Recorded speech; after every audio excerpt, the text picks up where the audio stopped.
In the year 2025, just as the second quarter of what promised to be a cycle of global recovery began, the sky changed.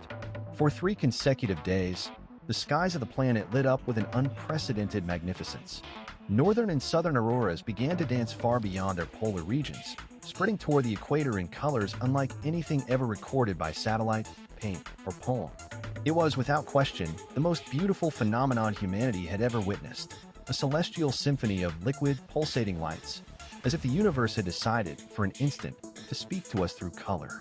Social media exploded with images, videos, and emotional messages.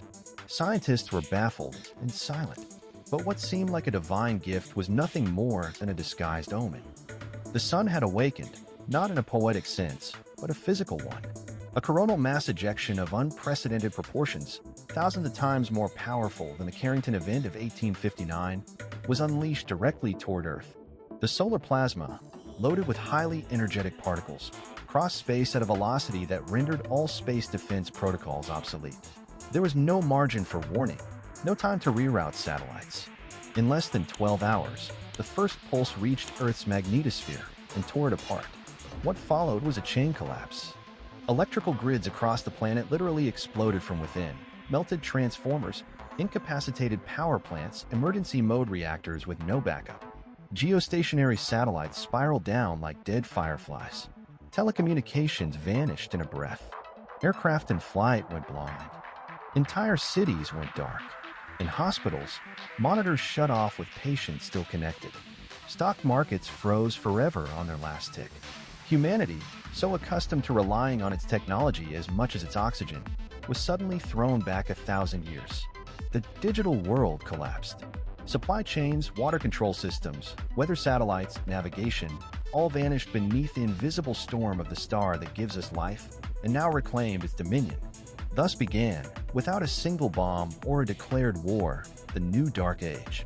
I am Manuel Rios, Solar Energy Systems Engineer and volunteer with a global solar monitoring program. What I'm about to tell you is not science fiction. It's the fragmented journal of how we almost returned to the Stone Age. It all began in early 2025 when solar observatories started recording unusual increases in activity from our star. The sun goes through 11-year cycles. Each begins with relative calm, slowly building sunspots, cool, dark regions powered by intense magnetic fields. As the cycle progresses, these spots multiply. Cycle 25, which began quietly in December 2019, peaked right in the middle of 2024.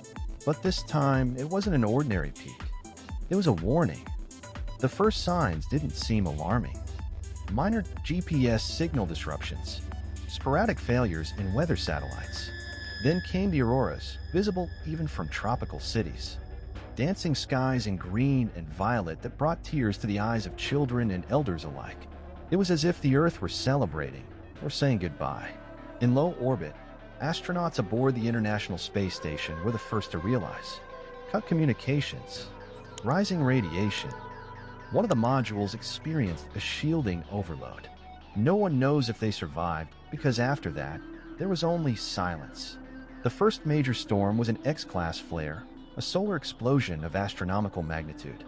Within minutes, Earth's magnetic shield vibrated like a drum struck by God. Charged particles began to interfere with everything, from power grids to pacemakers. Satellites rendered useless. Aircraft forced into emergency landings.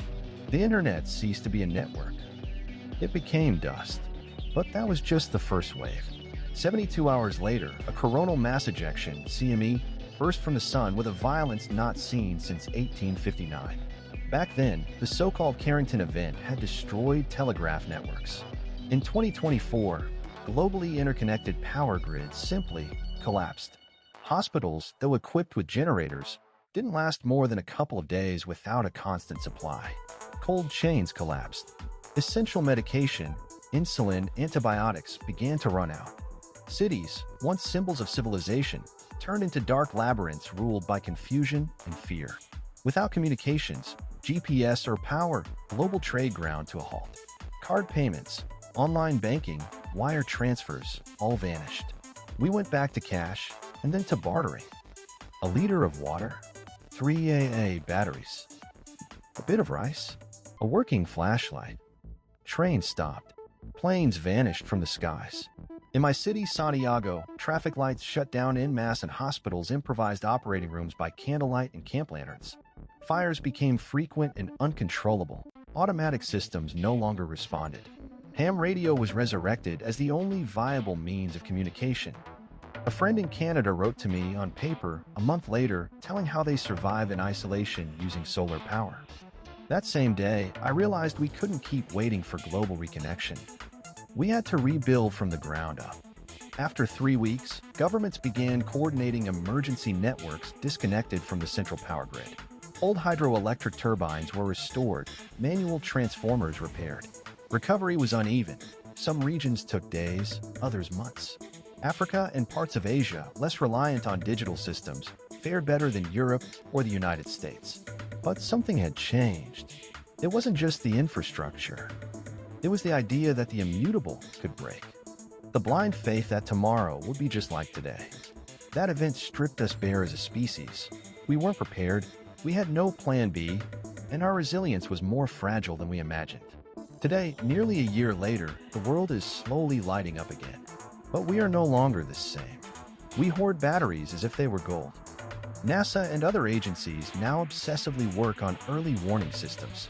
And every time I see a deep red sunset, wonder if the sun will scream again. Because the real question isn't if it will happen again, it's when. And you, if everything went dark tomorrow, would you be ready to start over?